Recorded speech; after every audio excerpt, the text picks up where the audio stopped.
Hello students, अस्सलाम वालेकुम। उम्मीद है आप सब खैरियत से होंगे। स्टूडेंट, हमने फर्स्ट ईयर मैथमेटिक्स के लास्ट लेक्चर में 10 इयर्स के 2017 के MCQs कर लिए थे। आज हम करने के लिए जा रहे हैं 2016 के MCQs। देखते हैं 2000 के MCQs किस तरह के आए हैं। सॉल्यूशन स्टार्ट करते हैं। जैसा कि मैं आपको अपने प्रीवियस लेक्चर से बता चुका हूं कि हर MCQ के 4 ऑप्शन होते हैं। वो ऑप्शन मैं यहाँ नहीं लिख रहा क्योंकि उसमें मेरा बहुत टाइम ज़ाया होता है। तो मैं सिर्फ क्या कर रहा हूँ, MCQ लिख रहा हूँ, उसका करेक्ट आंसर लिख रहा हूँ। और आप जिस वक्त आप मेरा ये लेक्चर देख रहे हो तो आप जो है वो ऑप्शंस को खोल के रखिएगा अपने पास 10 इयर्स के, तो आपको फिर आसानी हो जाएगी, आपको पता लग जाएगा कि कौन सा ऑप्शन करेक्ट है। वैसे तो मैं बताऊँगा आपको कि ऑप्शन नंबर 1, 2, 3, 4 में से कौन सा करेक्ट है। तो देखें, पार्ट नंबर 1 में लिखा हुआ है पाई इज़ ए और इज़ आ और एन। पाई क्या चीज़ है? पाई जो होता है वो एक इर्रेशनल नंबर होता है। पाई क्या होता है? एक इर्रेशनल नंबर होता है। इर्रेशनल नंबर क्या होता है? एक ऐसा नंबर जो कि पॉइंट के बाद ख़त्म भी ना हो और इर्रेगुलर भी हो। तो 3.142 अगर आप इसकी कैलकुलेटर में वैल्यू निकालेंगे तो पॉइंट के बाद कभी ख़त्म भी नहीं हो रहा और ये चलता जा रहा है, चलता जा रहा है, चलता जा रहा है, इनफाइनाइट चलता जा रहा है ये। तो पाई जो होता है वो क्या होता है? Irrational number. तो इर्रेशनल नंबर जो है वो इसका आंसर है। तो ऑप्शन में पहला ऑप्शन लिखा हुआ है नेचुरल नंबर, ये गलत है। दूसरा ऑप्शन लिखा हुआ है इंटीजर, ये भी गलत है। तीसरा ऑप्शन लिखा हुआ है रेशनल नंबर, ये भी गलत है। चौथा ऑप्शन इर्रेशनल नंबर, ये बिल्कुल सही है। तो इसका जो आंसर है वो क्या है? वो है इर्रेशनल नंबर। चलिए अब हम करते हैं आगे। आगे लिखा हुआ है, अगला जो MCQ है वो लिखा हुआ है AB, CD मल्टीप्लाई हो रही हैं। तो स्टूडेंट ये असल में 2 कॉम्प्लेक्स नंबर हैं।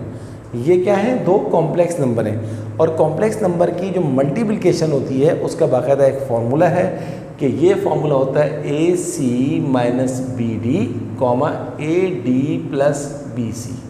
ये फार्मूला होता है। ये फार्मूला आपको याद होना चाहिए। जब मैं चैप्टर नंबर 2 पढ़ा रहा था तो मैंने ये फार्मूला आपको बाकायदा करके बताया था। तो आपको जब भी 2 कॉम्प्लेक्स नंबर दिए हुए हों, ब्रैकेट्स की निशानी है, कॉम्प्लेक्स नंबर दिए हुए होते हैं, तो उनकी मल्टीप्लिकेशन का जो आंसर होता है वो होता है AC minus BD AD plus BC।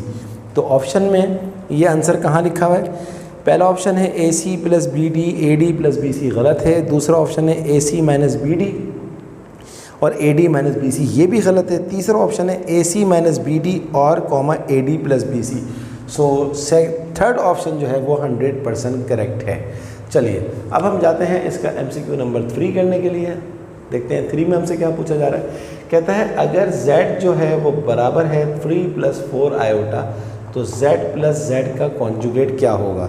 Student, Z आपको दिया हुआ है 3 + 4 आयोटा और प्लस Z का कॉन्जुगेट। कॉन्जुगेट क्या होता है? आयोटा के साथ जो भी साइन लिखी हुई होती है उसको उल्टा कर देते हैं। तो यहाँ पर आयोटा के साथ प्लस लिखा हुआ तो ये हो जाएगा माइनस। तो Z का कॉन्जुगेट क्या हो जाएगा? 3 - 4 आयोटा। 4 आयोटा से 4 आयोटा कट जाएगा। 3 + 3 = 6 आवर आंसर। सही है। तो ऑप्शन में ये कहाँ दिया हुआ है? पहला ऑप्शन दिया हुआ है 8 आयोटा, ये गलत है। दूसरा ऑप्शन 6, तो सेकेंड ऑप्शन इज़ 100% करेक्ट। चलिए अब हम करते हैं MCQ नंबर 4। देखते हैं कि 4 में क्या पूछा जा रहा है हमसे। इफ़ Z = AB, यानी कि एक कॉम्प्लेक्स नंबर है AB, तो कहता है Z का कॉन्जुगेट क्या है? तो स्टूडेंट AB का मतलब होता है A + B आयोटा। तो इसका अगर आप कॉन्जुगेट निकालेंगे तो मैंने भी आपको थोड़ी देर पहले ही बताया कि कॉन्जुगेट किस तरह निकाला जाता है। आयोटा के साथ में जो भी चीज़ लिखी हुई है उसकी साइन को उल्टा कर दें। प्लस है तो माइनस कर दें, माइनस है तो प्लस कर दें। तो A - B आयोटा लिखा हुआ है, A - B आयोटा लिखें या A, -B लिखें, तो बात एक ही होती है। अब आपके ऑप्शन में क्योंकि ये आंसर दिया हुआ है तो इसलिए हम इसी को ही लिखेंगे। तो ऑप्शन में ये आंसर कहाँ पर दिया हुआ है? फर्स्ट ऑप्शन ही करेक्ट है, A, -B। तो ये आप याद रखिएगा। ये हमने किया था MCQ नंबर 4। अब इसको रब करते हैं।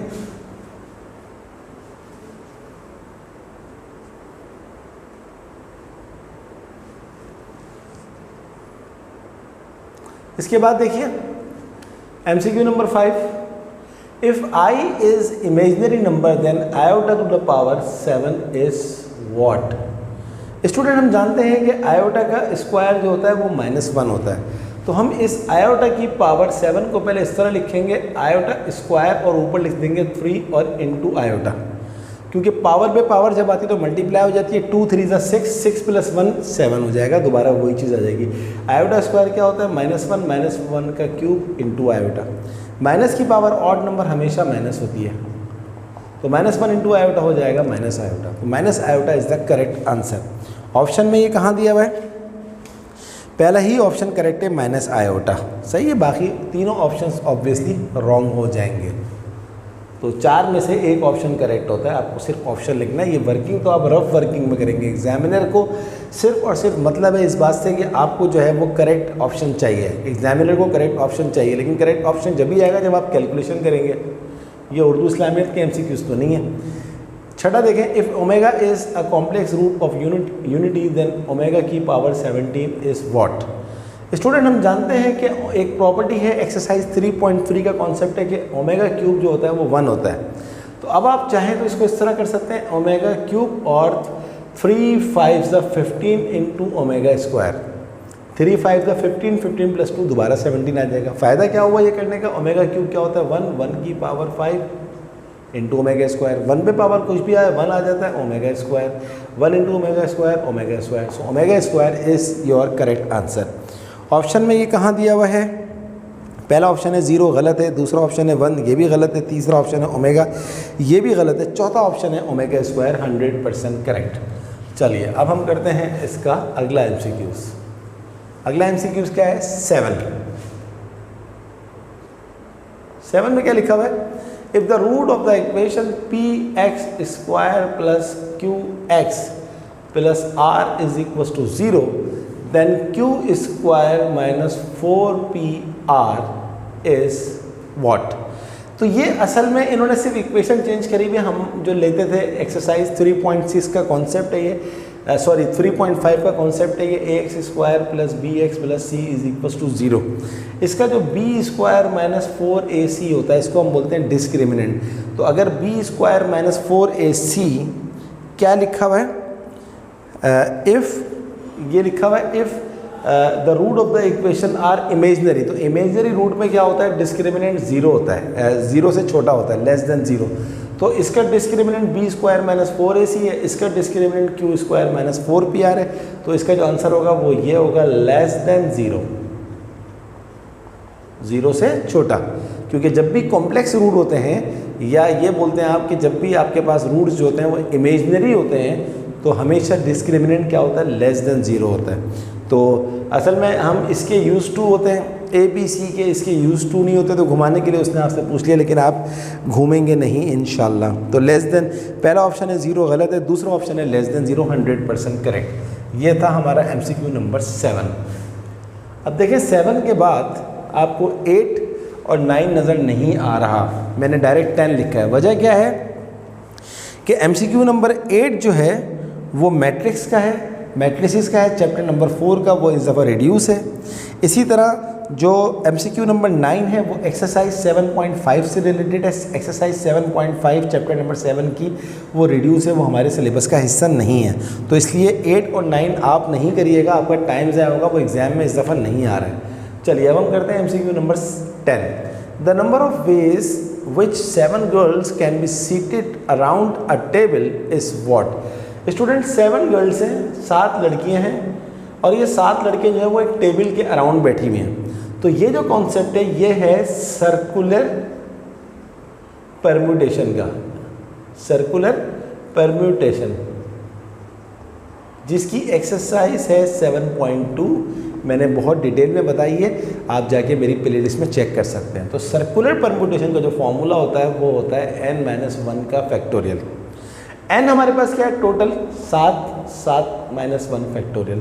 तो 7 - 1 क्या होता है? 6 फैक्टोरियल। तो 6 factorial is our correct answer. तो MCQ नंबर 10 में ये आंसर कहाँ पर दिया हुआ है? पहला है 6, गलत है। दूसरा है 6 फैक्टोरियल, 100% करेक्ट। चलिए अब हम जाते हैं MCQ नंबर 11 की तरफ। MCQ नंबर 11 हमारे पास क्या दिया हुआ है? 4 की power x + 2 is equal to 64 then x is what.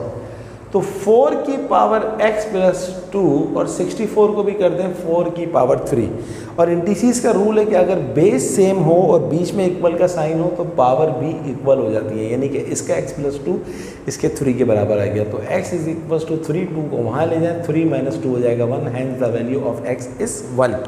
तो ऑप्शन में ये क्या आंसर दिया हुआ है? पहला ऑप्शन है 2 गलत है, दूसरा ऑप्शन है 0 ये भी गलत है, तीसरा ऑप्शन है 100% करेक्ट। चलिए ये हमारा था 11 के बाद आप देखें 12 और 13 ये मैंने छोड़ दिए, मैं 14 पर आ गया। वजह क्या है इसकी? MCQ नंबर 12 जो है वो मैट्रिसेस से चैप्टर नंबर 4 से रिलेटेड है, इसलिए ये एग्ज़ाम में नहीं आएगा। रेड्यूस है इस दफ़ा, और 13 भी जो है वो चैप्टर नंबर 4 से रिलेटेड है, तो ये भी एग्ज़ाम में नहीं आएगा। तो आप बिल्कुल भी नहीं करिएगा वरना आपका टाइम ज़ाया होगा। 14 the middle term in the expansion of x square plus 1 upon x की पावर 2n। मिडिल टर्म निकालने के लिए हम देखते हैं कि पावर इवन है या ऑड है। अब मल्टीपल ऑफ इवन नंबर हमेशा इवन होता है, तो 2 से कोई चीज़ मल्टीप्लाई होगी तो आंसर हमेशा क्या आएगा? इवन आ जाएगा। तो इवन की मिडिल टर्म का फॉर्मूला जब मैं आपको एक्सरसाइज 8.3 पढ़ा रहा था, मैंने उसको बताया था, वो होता है n plus 2 upon 2th term. n यहाँ पर इस वक्त क्या है? 2n प्लस 2 अपॉन 2, दोनों में से कॉमन निकाल लें, 2n प्लस 1 अपॉन 2, 2 से 2 कट गया तो इसका आंसर आएगा n प्लस 1 टर्म। देख लेते हैं इसका आंसर क्या है। पहला ऑप्शन है 2n प्लस 1 टर्म गलत है, दूसरा ऑप्शन है n प्लस 1 टर्म 100% करेक्ट।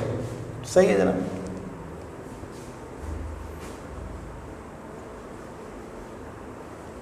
तो ये 14 था। 15 देखें 15 क्या है? 2 pi by 3 radians in degrees is equals to. तो इस रेडियंस को डिग्रीज में कन्वर्ट करना है। एक तो फॉर्मूला है रेडियंस को डिग्रीज में कन्वर्ट करने का, और एक डायरेक्ट मेथड भी है। डायरेक्ट मेथड क्या है? आप पाई को रिप्लेस कर दें 180 से अपॉन 3, दैट्स इट, आपका आंसर आ गया। 3 6 18, 6 2 120, यानी कि 2 पाई बाय 3 जो होता है वो 120 डिग्री के बराबर होता है। वरना आप फॉर्मूले से कर लें, जो डिग्रीज़ को रेडियन में कन्वर्ट करने का फार्मूला होता है, रेडियन को डिग्री में कन्वर्ट करने का फार्मूला होता है। तो जनाब ऑप्शन में पहला ऑप्शन है 60 गलत है, दूसरा ऑप्शन है 90 ये भी गलत है, तीसरा ऑप्शन जो है वो है 120 डिग्री।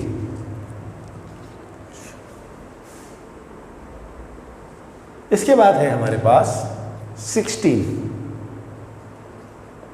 MCQ नंबर 16 है, if the sides of a triangle are 5 6 7 देन S इज व्हाट। तो S का फॉर्मूला पूछ रहा है। S का जो फॉर्मूला होता है वो होता है 1/2 into A plus B plus C। तो S is equal to 1/2, A हमारे पास है 5, B है 6 7, तो 7 और 6 13, 13 और 5 18, 18 बन जा 18, 18/2 इज 9। तो S का जो वैल्यू आ गया वो क्या आ गया? 9 आ गया।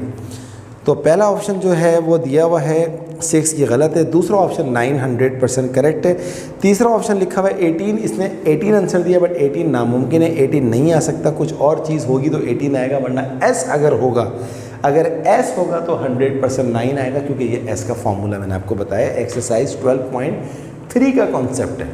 तो ये था हमारे पास 16। अच्छा अब देखें 16 के बाद मैंने 17 और 18 छोड़ दिए। क्यों छोड़ दिए 17 और 18? क्योंकि देखें 17 जो है वो चैप्टर नंबर 11 से रिलेटेड है, चैप्टर नंबर 11 हमारे सिलेबस से निकाल दिया गया है, नहीं आएगा। 18 जो है वो एक्सरसाइज 8.2 से रिलेटेड है, 8.2 रिड्यूस हो चुकी है हमारे सिलेबस में, इस दफ़ा हमारे सिलेबस में नहीं है, इस दफ़ा नहीं आएगा। 19 देखें, 19 हमारे पास क्या लिखा हुआ है? Sine π/2 minus theta. ये तो मैट्रिक का सवाल है, क्योंकि आपको मैट्रिक में बताया था साइन 90 माइनस थीटा जो होता है वो होता है कॉस थीटा। तो 90 बोले π/2 बोले बात एक ही है, तो साइन π/2 माइनस थीटा क्या होता है? कॉस थीटा होता है। चाहें तो एक्सरसाइज चैप्टर नंबर 12 में सारे फॉर्मूले दिए हुए आप देख सकते हैं। तो साइन 90 माइनस या साइन π/2 माइनस थीटा जो होता है वो कॉस थीटा होता है। तो करेक्ट ऑप्शन में पहला ऑप्शन ही करेक्ट है, कॉस थीटा बिल्कुल सही लिखा हुआ है। So the cos theta is answer. और जो लास्ट MCQs है 20, ये भी चैप्टर नंबर 4 से रिलेटेड है। चैप्टर नंबर 4 तो पूरा का पूरा ही आपके सिलेबस से निकाल दिया है, तो इसलिए नहीं आएगा। तो जितने MCQs आपको मैंने करवाए हैं यहाँ पर वही MCQs आएंगे, बाकी रिड्यूस हो चुके हैं। मैंने आपको ये भी बता दिया कौन सी एक्सरसाइज नहीं आ रही, कौन सा चैप्टर नहीं आ रहा, सब मैं आपको बता देता हूँ। बस आप इनकी ही प्रैक्टिस करें तो इंशाल्लाह आपके कोई MCQs गलत नहीं होगा। 2016 के MCQs आज ख़त्म हो गए, फिर 15, 14, 13, 12, 11 और 10 तक हमने जाना है। 10 के बाद फिर मैं आपको अपना टारगेट पेपर दूंगा, उसके MCQs दूंगा, वो आपने करने हैं और फिर इंशाल्लाह पेपर में बैठना है और 100 में से 100 नंबर लेकर आना है। तो बस आप मुझे दुआओं में याद रखें। चैनल सब्सक्राइब कीजिए, वीडियोस को लाइक कीजिए, शेयर कीजिए अपने तमाम दोस्तों को और उनसे कहें कि यार ये तैयारी इस सर करवा रहे हैं, बस ये तैयारी कर लो, इंशाल्लाह फुल मार्क्स आएंगे अल्लाह ने चाहा तो। ओके स्टूडेंट्स, तो देखते रहिए चैनल मेरा मैथ विद सर आसिम। अगली क्लास तक के लिए अल्लाह हाफिज़।